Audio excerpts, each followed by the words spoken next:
What's up, everybody? It's the Dude Without Fear here, and I just finished reading The Last Ronin issue 2. And man, it is so good. Since I reviewed the first issue, I want to review every issue in this series because it's going to be one of the biggest series of the year.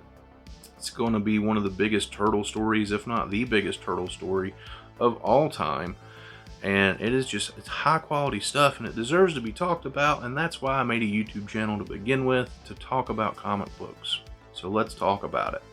So in my issue 1 review, I did not spoil who the last Ronin is, the last surviving Ninja Turtle, and I'm not going to do that here, but I will eliminate one of the 4 options because this issue deals with the death of a turtle, and I kind of can't review it without talking about that. So I will be telling you which turtle dies in this book, but I won't tell you how they die. But I will tell you that they go out how they should. And, you know, when you're dealing with characters that are as iconic as the Ninja Turtles, and they are iconic, everybody knows who the Ninja Turtles are. They may not know their names, but you'd be surprised at how many people do know their names and have never read it or watched it or anything like that, because it's just become so ingrained in like American pop culture, and they're a huge part of our pop culture history. And so when you're dealing with characters that are on that level, that have that huge of a fan base, and that are that important to pop culture, when you start killing them off, you better do it in a way that is respectful to the character and that does the character justice. And they totally do that with this character. And you know, this story is by Kevin Eastman and Peter Laird. It's a story that they came up with way back in the 80s, and you know, we're finally getting to see it now. And so, you know, how these characters go out, it's how they were envisioned them going out, and it's done really well. And so at the end of issue 1, the last Ronin is severely injured, dying, and he wakes up in the old sewer lair that they used to have, and he's being taken care of by none other than April O'Neil. And this issue picks up where that issue left off. And you know, we see a lot of backstory here. We see where everything started to fall apart, and you know, April remembers the night that everything happened. You know, they're getting ready to have a dinner with the turtles and tell them some news, and the turtles bust in, and Master Splinter has been severely injured and is dying, and they're trying to save his life. And you know, they make the determination that, hey, we actually need a medical professional to do this because this is beyond what we can handle. And so they decide that they're going to take him to like a doctor, a hospital or something. And when they make that decision, they look, and Raphael, of course, has gone off on his own. He's disappeared, and he heads to the docks. So the Foot Clan and the Turtle Clan had a truce, and the Foot Clan broke that truce and attacked them, and the intent was to destroy them, but they obviously did not succeed at that. And so the leader of the Foot Clan is telling them what's what's expected of them and all this stuff. And you know, it's the leader of the Foot Clan standing on a stage, and then just, you know, a courtyard full of Foot Clan soldiers, and Raphael just busts in the middle of them, a lot like Obi-Wan did in episode 3 when he drops down in front of General Grievous, except there's way more of them. And he just starts going to town on these foot soldiers.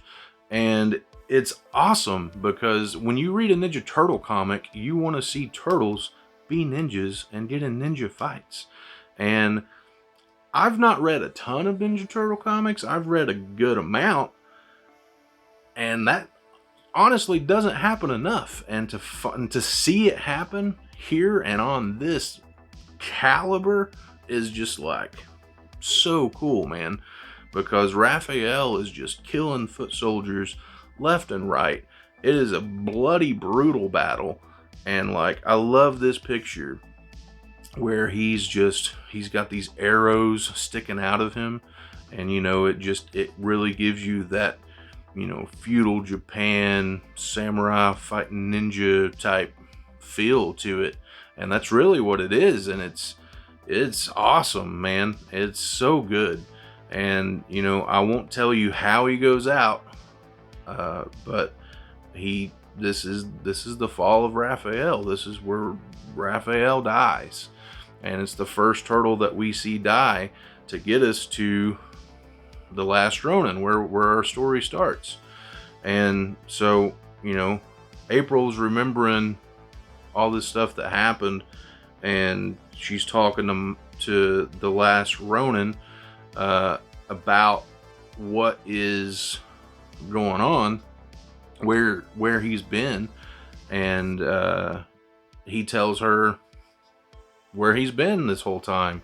And essentially, once everything went down, he headed to Japan and kind of lived in seclusion for many years, and just trying to meditate and find peace, and you know, reading Master Splinter's journal. And you know, he was not being very successful at it, and he, you know, was in solitude for a long time until some villagers found him, and they freaked out because he's a mutant, and they attacked him. And at first he was just kind of letting it happen because he was just happy to feel something after all this time. And then he just decided, no, this is not my destiny. This is not what I'm still here for. I've got work to finish. And then, so, you know, he comes back, and Last Ronin kicks off. And so it's very well done. It's a very good book. It's, if the next issues are as good as this issue is, and as good as the first issue was, if it keeps up this momentum, this is going to be probably one of my favorite comic books of all time. It is just very well done. So if you haven't read it yet, I highly recommend it. It is so good. If you're holding out for the collected edition, good luck avoiding spoilers. Most people are not as kind as I am about it. If you already know, you know.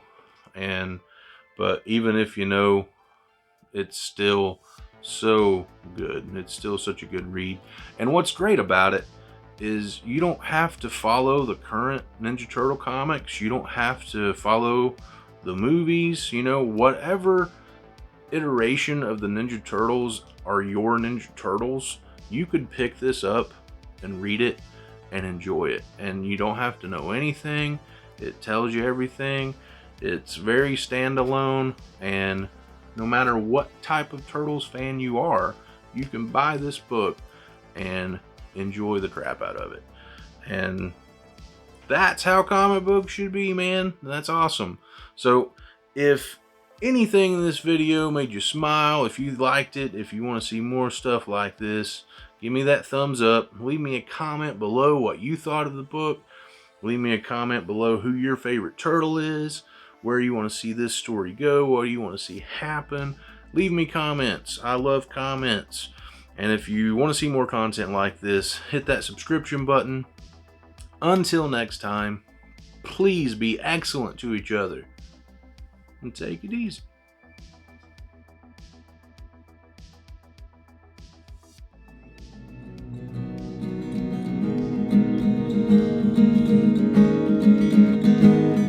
I close my eyes only for a moment, and the moment's gone.